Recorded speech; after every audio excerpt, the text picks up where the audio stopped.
திருப்புரட்சி கவிதாசன். அதாவது மனிதன் ஆறறிவு படித்த விலங்கு. அவனுக்கும் விலங்குக்கும் மனிதனுக்கு என்ன வேறுபாடு அப்படின்னா, அந்த பகுத்து பார்க்கிற 6வது அறிவு மனிதனுக்கு இருப்பதனால்தான். அதனாலதான் ஒழுக்கம் வந்தது. அதை சிலர் கற்பு என்கிறாங்க, சிலர் புனிதம் என்கிறாங்க. அதெல்லாம் ஒண்ணும் கிடையாது அப்படின்னு இவங்க சொல்றாங்க. ஆக இந்த 6ஆம் அறிவு இல்ல சார் சொல்லி முடிச்சிடறேன். 6ஆம் அறிவு தான் மனிதனை விலங்குகளில் இருந்து வேறுபடுத்தி காட்டுகிறது. இந்த அடிப்படையில திருக்குறள்ல தெய்வம் தொழால் அப்படின்னு மகளிரை பற்றி சொல்லி இருக்கிறார் வள்ளுவர். அப்ப கணவனை கூப்பிடுபவனுக்கு தெய்வமே தேவையில்லை, பெய் என்று சொன்னால் பெய்யும் மழை என்பது அந்த பாடல். ஆனா இது திருக்குறளா இது அப்படி கேட்கிறாரு. தூக்கி குப்பையில போடு அப்படிங்கிறாரு. இல்ல உங்க கோட்பாடு சொல்லுங்க. சொல்லி முடிச்சிடறேன். திருக்குறளை ஏசியவர் பேசியவர் தமிழனுடைய முத்தமிழ் காப்பியம் என்று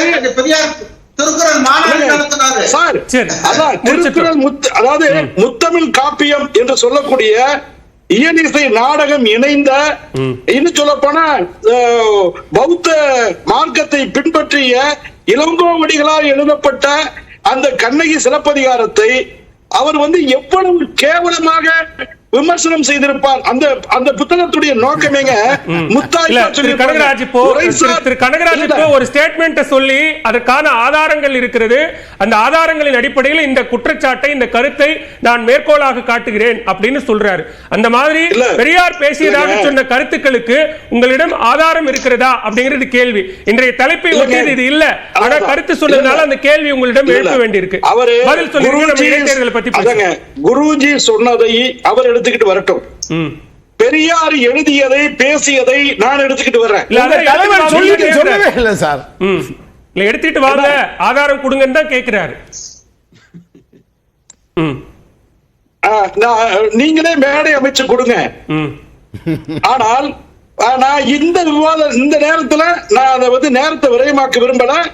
குருஜியுடைய சிந்தனை தொகுப்புகள் என்பது ஒரு பெரிய ஆய்வுக்குரிய ஒன்று. அதே மாதிரி அவர் சொல்லக்கூடிய பெரியாருடைய தத்துவங்களையும் கொண்டுட்டு வரட்டு பேசிக்குவோம். ஒண்ணு, நான் இப்ப நம்ம சுப்புரத்தின் அண்ணன் சுயமரியாதை சம்பந்தமாகவும் தன்மானம் சம்பந்தமாகவும் ரொம்ப ஆட்கலந்து போர் தொடுப்பது போல வந்தாங்க. அவருடைய அறச்சீற்றத்திற்கு என்னுடைய வாழ்த்துக்கள். ஆனா பெரியார் அவர் என்ன சொல்றாரு, தந்தை பெரியாரையும் அறிஞர் அண்ணாவையும் தினமும் வணங்கிவிட்டுத்தான் எங்களுடைய வேலையை துவங்குவோம்ங்கிறாங்க. ஆக முருகனை வணங்கினா தப்பு, பரமசிவனை வணங்கினா தப்பு, ஆனா பெரியாரையும் அண்ணாவையும் வணங்கினா தப்பு இல்ல. அப்ப இவங்க சுயமரியாதை